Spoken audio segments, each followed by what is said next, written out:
One Piece enthusiast, I'm the One Piece nerd, and today let's talk about the seraphims. So, as of chapter 1059, we finally got to see what the world government had up their sleeves before used to be called the SSG, and now called seraphims. So, these things are fascinating. I couldn't talk much about them in the chapter because I had other things to talk about, but now I can dedicate a video to them exactly. To start off, to get it on my chest, because I was actually confused when the chapter dropped, and I was very sort of confused of who the characters were. So it's officially confirmed that the two seraphims we got to see, one of them was Boa, the younger version of Boa, another one was the younger version of Mihawk. So the reason why I thought it was King was because, it looked a lot like King because of the black wings and the fire. I thought it was a replica of King. And that logic came to me because I thought the seraphims were created because made out of people that the world government had captive at some point in time, which means Boa as well as King as well as a bunch of other people that we have almost no idea about. I even thought about Fisher Tiger being one of them, but it's not actually the case. The case is it's actually the Seven Warlords remodeled into pacifistas. So they are called PXs, which basically means they're basically different from pacifistas, and they have, I don't know, appearances of the warlords, maybe a little bit of power from the warlords because we see Mihawk's Seraphim use a sword, and have genetically modified genes of King, the Lunarians to be specific, which is crazy. I like the fact that how Oda's basically combining it all together.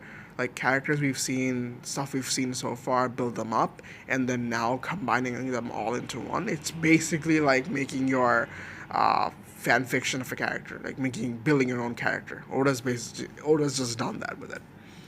So one thing that also terrifies me about the seraphims is that at the end of the chapter, the Kuja pirates made a comment on how the seraphims were not damaged at all. They had no scratches on them whatsoever. And this made me think, if the world government is taking sort of genes from people they've captured, especially from people that are special, for example, King, is it possible for them to have Kaido's gene that basically makes them indestructible? And if that were to be the case, every single one of the seraphims would basically be on par with the Yonko commanders, if not a Yonko. You remember, Blackbeard had a decent amount of difficulty while handling the seraphims, and I just cannot let it go by saying, yo, they're just weaker than Yonko commanders. What's the use? I don't think I'm going to say that, because it might give them a tough time. It is possible, it is definitely possible that the seraphims are a little bit weaker than the Yonko commanders, but it'll definitely give them a hard time, and that's more than enough to sort of take control of most major pirates around the world, if you're not talking about Law, Kid, and all of the other Yonkos. So, with that being said, uh, to be honest, Vegapunk's very, very unique in whatever he did. I guess he really did put a lot of effort into this. I would say this thing just started immediately after the time skip, where you can't just put it out of thin air. Because if you say that it started in Dressrosa, that basically gives the world government a month to come up with this. I don't think that's possible. I think Vegapunk was creating this for a long, long time. And this was the perfect moment to abolish the warlord system and basically create creatures that are basically as strong as the warlords, if not stronger, and have them under your control without them having to do whatever they want to do. Crazy insane. Yes, it is hard for them to control.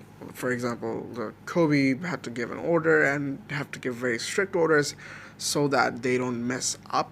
Because if you remember, they don't have emotions. They have no emotions whatsoever. It's sort of like Germa as well. Uh, it's interesting how it's not so interesting because, but I like the fact that it was actually initially Vegapunk's idea to basically have set them with no emotions, and then Judge could do whatever he wanted to do with the kids. So Yonji, Ichiji, Niji, and whatever. So I like that aspect a lot because everything's just coming into one place. With that being said, how many of them are there? If they're just gonna be 7 warlords, I don't think that's enough of a compensation to basically get rid of the warlords. Yes, the warlords wasn't doing anything in the first place. They were just busy doing their own stuff. A very, very minority portion of the warlords actually cared about the world government. They just wanted security and safety, and that's all. They just didn't want the world government to come after them. So that's definitely better for the world government. That's definitely not enough to have only 7 of them around, especially considering now Blackbeard is as strong as anyone has ever been, and then Luffy being Sangon Nika and everything, Shanks making his move. It's just not enough to maintain the balance. So I'm very excited to see what's gonna come up next for the seraphims. I want to say that there are 7 of them, and I don't think Oda would go out of his way to make 20, 30, 40s of them, just like the PXs were made. But it's definitely possible that uh, the world government somehow has collected genes from like people that were very good at in the past. What I mean by that is, uh, rocks perhaps, or even Roger. I don't even know what I'm saying, but there were influential figures of the past that the world government took captive of and make use of them in order to make seraphims, and I guess that sort of works.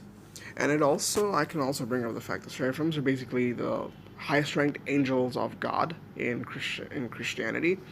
So this whole hierarchy about Im being the god of the world, and seraphims are the protectors of God, and seraphims now protecting the world government and everything, I guess it makes a lot of sense. And now it's all coming together that yes, the whole Im Sama to the Gorosei to the Celestial Dragons and seraphims all add up to basically being taken from Christianity, a lot of it.